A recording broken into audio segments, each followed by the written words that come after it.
This mitzvah podcast is generously sponsored by Shaya Gamzin and family in honor of my dear friend and my cheer, Shaya Samet, who has kept the Daf Yomi Shir strong through the coronavirus.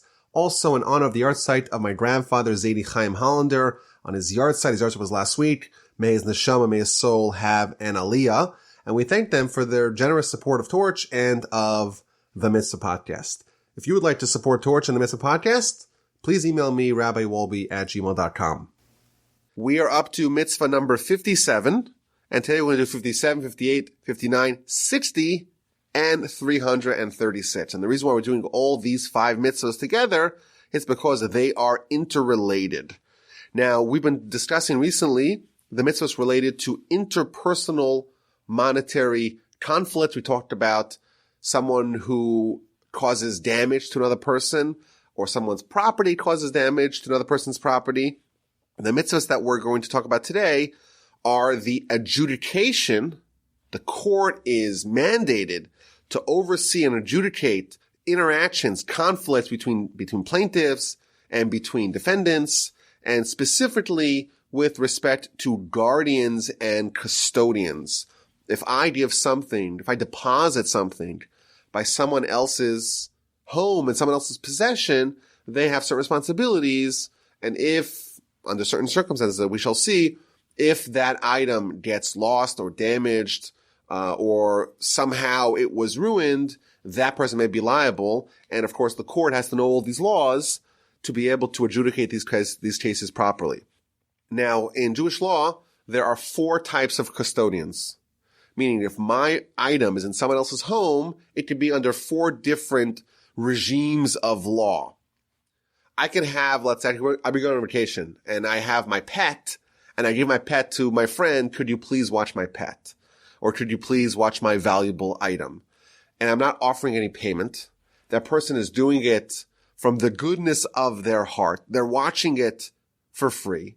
And as a result, because they're doing me a whole favor, I'm not paying for it. Therefore, they have the least amount of responsibility. That would be example 1. I deposit something by someone else. They're called a shomer chinam. They're watching it for free. And therefore, they have the least amount of liability.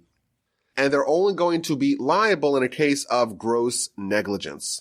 A second kind of custodian or guardian is someone who watches for a fee. I will pay you to watch my item, and therefore, because you get paid for it, you have heightened liability. A third example is a renter. I rent my item to you. You pay me for it, and you're entitled to use that item. And therefore, you do get some benefit from being the guardian, being the custodian of that item, and therefore that has its own category. And finally, you have the borrower. My neighbor comes to my house and borrows something from me, and of course, he has all the benefit. He's borrowing my item, he's borrowing my rake, he's borrowing my lawnmower, he's borrowing my phone. And consequently, because he has all the benefit and I have no benefit, in that case, the borrower, the custodian, has the most amount of liability. Now, all these laws are like condensed in the Torah into a few short verses, as they often are. Whereas if you open up the Talmud, you'll find essentially books of Talmud, and you'll find students all over the world, some of the best and brightest Jewish minds, churning over all the various different permutations of the Talmud and all the commentary. Of course, it is very complex, but our goal is to give a brief snapshot of this mitzvah, what some of the laws are, maybe some of the interesting cases, and to get a little bit of a picture, a little bit of a taste of these laws. So the first mitzvah we're going to cover is mitzvah number 58, and that is that the court is responsible to oversee the judicial cases of plaintiffs and defendants. And that could be in a case where there's a dispute over a loan or a deposit or theft, i.e. I come to the court and I say someone stole from me. They have to respond to that claim, and they have to, of course, engage with the witnesses and the evidence, as we shall see. Or if there's any other monetary complaint or robbery. That's a verse in the Torah that we have to appoint courts to oversee civil, personal disputes of monetary nature. Now, again, I want to give this disclaimer These laws are vast. These laws are complex.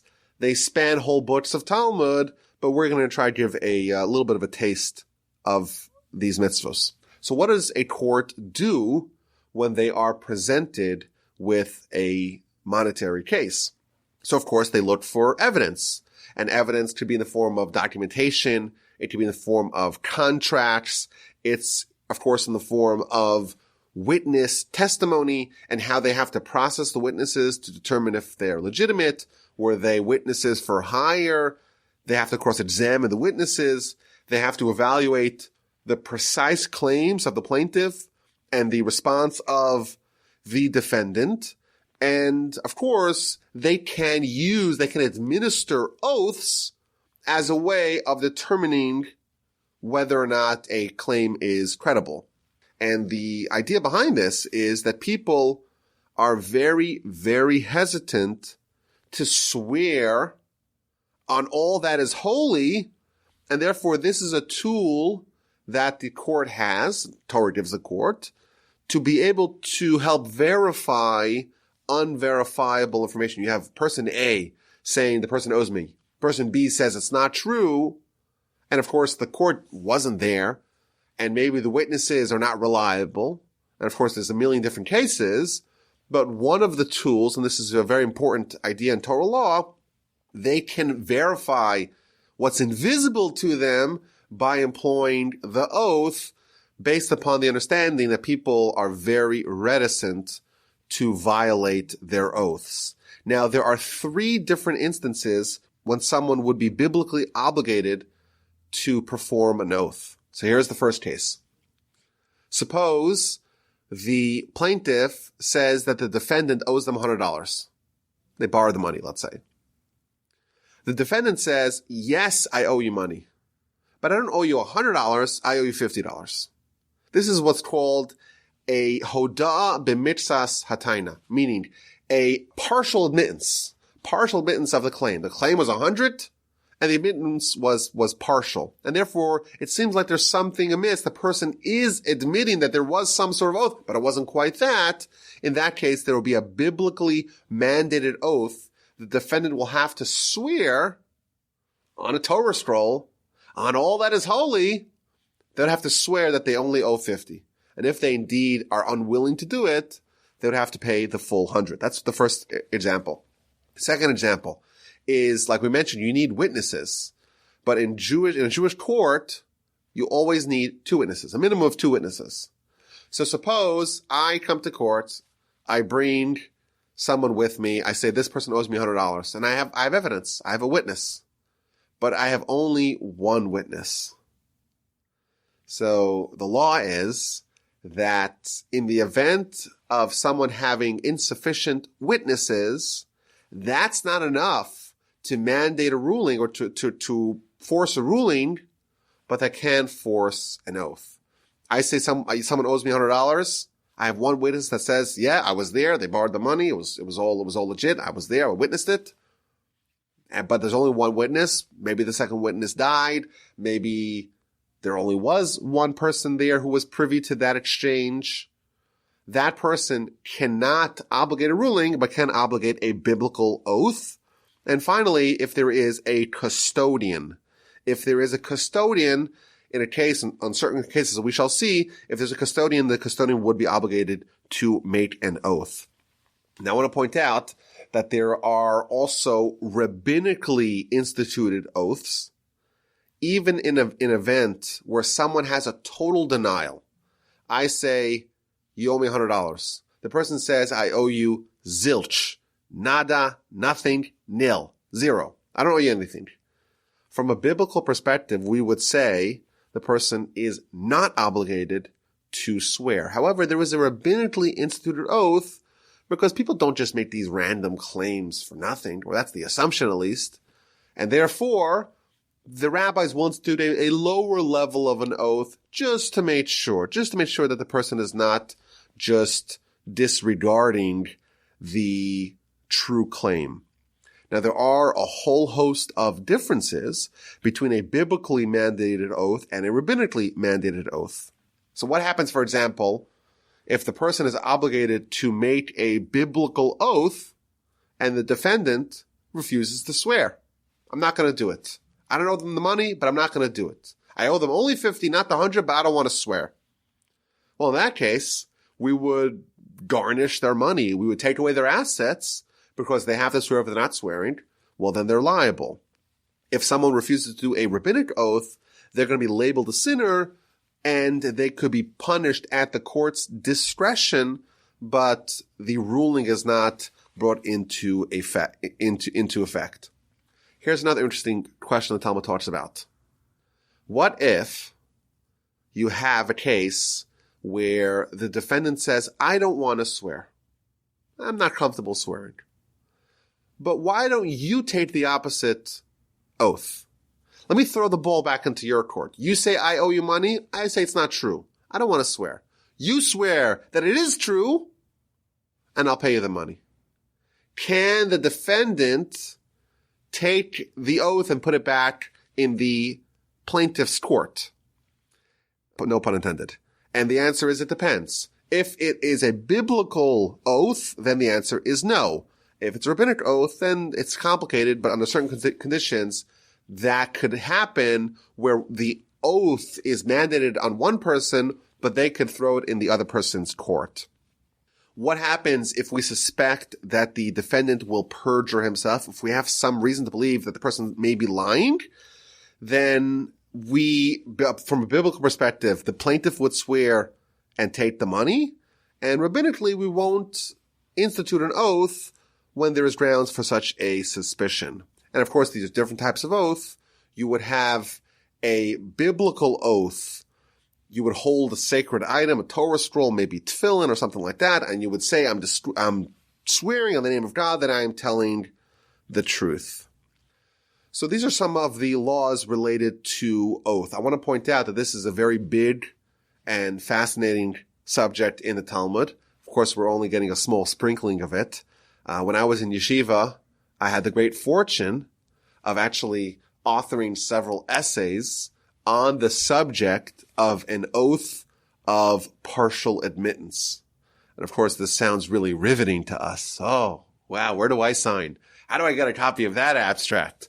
But it actually is, once you get into the real meat, the real meat of the subject, it's kind of very fascinating. And there's a lot of wonderful commentary and sources and the fascinating Rambams, of course. The idea that I am required to swear in the event that I have a partial admittance of a claim. So that's some of the laws related to the first mitzvah, mitzvah number 458, that require us to create courts or court system, a judiciary, to judge matters of civil dispute. Mitzvah number 57 is the law of an unpaid custodian. Again, this is someone that I give something to.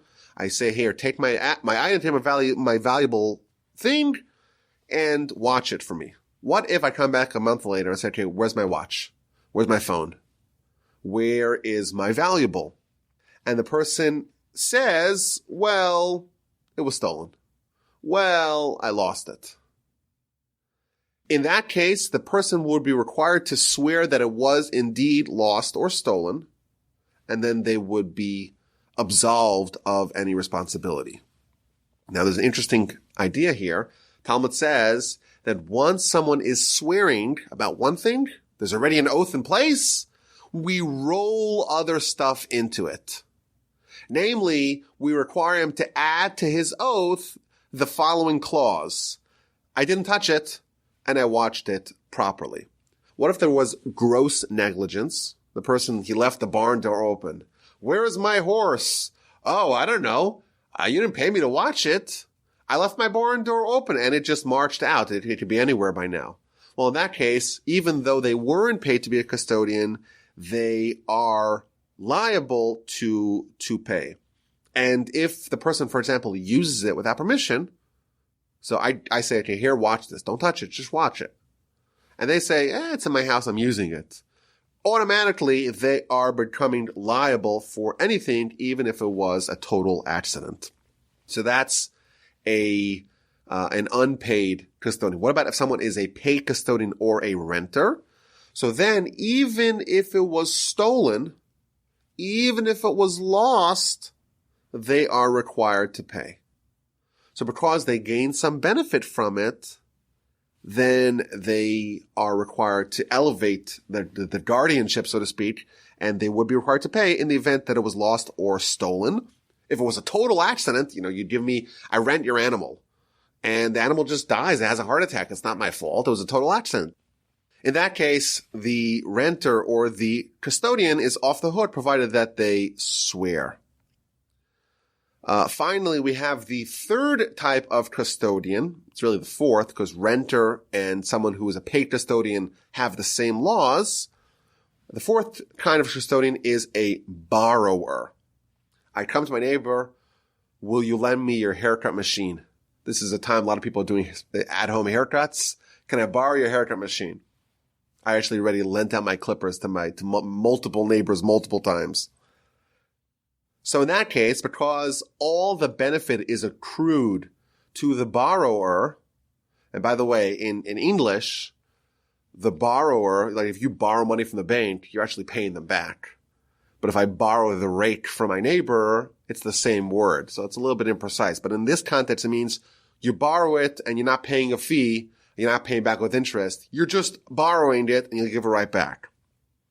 In that case, if the item is not given back in pristine condition, then it is the responsibility of the person who's the custodian, who is the borrower. And the logic behind that is, if I lend you money for an investment and your investment goes south, no one's going to argue that you shouldn't pay me back. I had no business with your investment. I lent you money. Give me back the money. I gave you a rake. Give me back a rake. There's I'm assuming no responsibility. I'm assuming no liability. When I give it to you, you have 100% liability. There's only two cases where the borrower is not liable for damage done to the item. Either if it dies amidst doing what it was supposed to do. So the example the Talmud gives is if I borrowed your animal to plow my field, and I'm in the middle of plowing my field, and amidst doing precisely what I borrowed it, for, amidst that, it dies. In that case, I am not liable. And there's various reasons as to why that would be the case. One of the commentaries, for example, says that it was clearly ill-suited for the job that it was borrowed for, and therefore it's not my fault. I told you I want to borrow it for plowing. I used it for plowing. It died. It couldn't handle that kind of work. It's not my fault. You shouldn't have given it to me under those conditions. Alternatively, because the owner knew that this was its intended use and he allowed it, that equals him assuming responsibility for such losses. A second case where the borrower would not be liable would be in the event that the owner is with him at the time of borrowing, and the logic behind that is that the owner should have watched it himself if he was present. Now, I think a really relevant question is the following dilemma. Is there anything that we could borrow from our friend without explicit permission? No one would say I could just take my friend's car and borrow it. I'm not going to damage it. You have to ask permission to use your friend's car. Is there anything that I could borrow without asking explicit permission? So there's an interesting law. And the law states that religious articles such as tefillin or a talis or Torah books, there is an assumption, and this is an assumption that comes from the Talmud, that people would be very desirous that other people use their articles for a mitzvah. People want mitzvahs to be done with their items. And therefore, there's a blanket assumption that people would be okay with others borrowing their religious articles, provided they return it promptly and in pristine condition, and they don't remove it. They don't change. They don't move it location. For example, in the yeshiva, This was always the question. If I open a book, I see a book. I really want to look at this book, this Torah book, because it's relevant to what I'm studying, or because I don't have a copy of this particular book. In that event, I'm allowed to use it, provided I use it quickly and I maintain total control over it. I put it back in pristine condition. Now, when I was 17, I was in a yeshiva in Israel, and I had a copy of a certain book. This was actually a book authored by my grandfather. Not only that, he had given me a copy, and he had written a nice dedication to me on the first page. So it wasn't just any book. It was like a book that was really important to me. And then for like a month, I couldn't find it. Why? Someone borrowed it and they didn't put it back. And when I finally got it back, I said, you know what? This is not happening again. So I opened up the copy, the book, and I wrote inside, it is prohibited to use it. I wrote it in Hebrew. It is prohibited to use it. And even if you ask me permission, and I say yes, it's still prohibited to use it. You have to get explicit permission, not generic permission. You have to get explicit permission. And by the way, this book is still on my bookshelf in my home office, and it still has the little rant that I wrote when I was 17. And again, this is interesting. Despite the fact that normally you need explicit permission, in the event of a mitzvah, like a Torah article or the like, there is an assumed permission unless there is an explicit prohibition. In that case, you would not be allowed to use. In general, lending books, I find, is often a one-way trip. You lend a book out and you'll never see it again. I heard someone on a podcast say that his policy is whenever someone asked, he used to be, whenever someone asked to borrow a book, he would say no because he never gets it back. But his new policy is whenever someone asks to borrow a book, he says yes, gives that person the book, and then just buys a replacement copy because he knows he's never going to get it back. It is interesting. Okay. There is an interesting case that is discussed in the Talmud.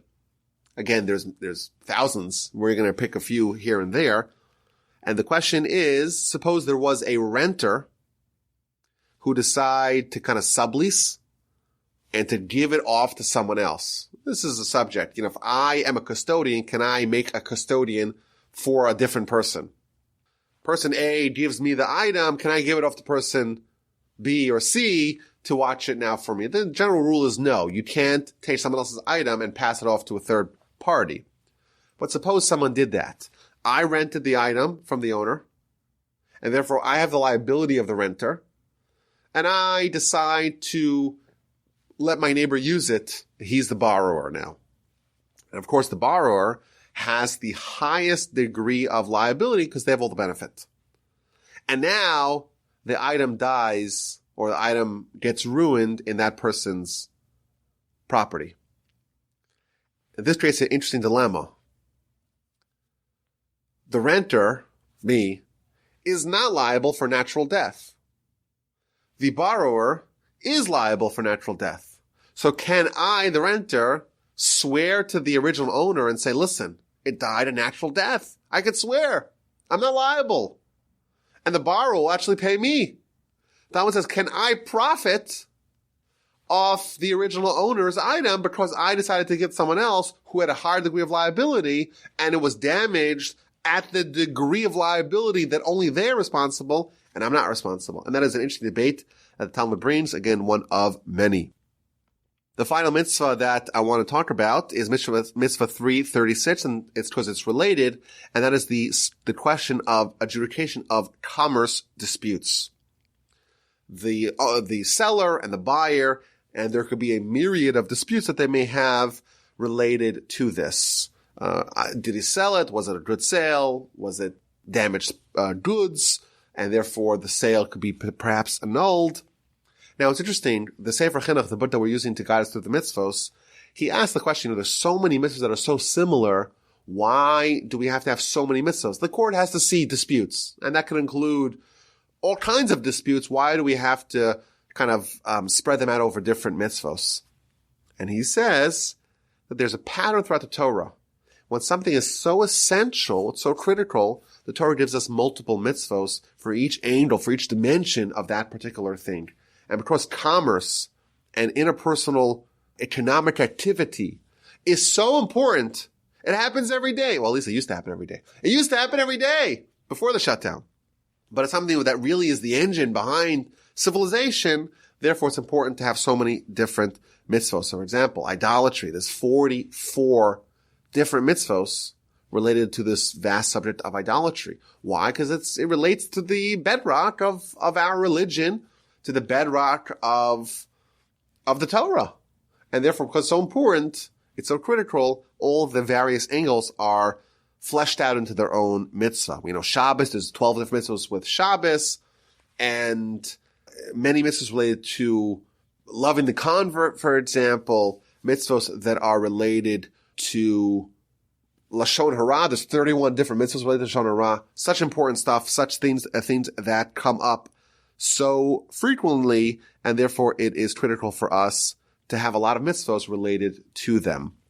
So just briefly, how does someone acquire something? How does item A go from being in the ownership of person A to person B? So we're told, interestingly, that if I give money to the store owner and that is done in exchange for the item, from a biblical perspective, the transaction has been consummated. It's done. However, rabbinically, there's all sorts of stringencies added to deal making. Why? This is interesting. We want to eliminate as much dead space as possible between the deal and the transfer of goods. What's going to be? I have a big item. I don't know. I have a bushel of wheat in my storehouse. I want to sell it to you. You give me the money. It's yours. But where is it physically located? It's physically located in my storehouse. God forbid there's a fire. What do? I save all my stuff. Let your stuff burn. Why? Because it's not mine, and I have no incentive to save it. And therefore, the rabbis were concerned that a deal's been consummated, but now there is this asymmetry, and now there is the danger of the item not being sufficiently guarded because it's not technically owned by the person who's harboring it. And therefore, the halacha is that unless the person has actually acquired their item, the deal is not done. So if there's movable property, then you can lift it, you could draw it, you could pull it, you can hand it over, like a boat, for example. Talmud talks about it's too heavy to lift. And then non-movable property, real property, that is done either by money, by contract, by asserting ownership. Talmud talks about putting a fence or other ways of acquiring. Again, this is a vast subject, and we're just trying to give a little taste, a small little dabbling of these mitzvos, and these are the mitzvos related to courts being established to oversee not criminal questions, not criminal cases, but interpersonal and monetary cases, and that will ensure that we'll have a happy and functioning society where people know that their property rights are respected and that justice will be meted out for all.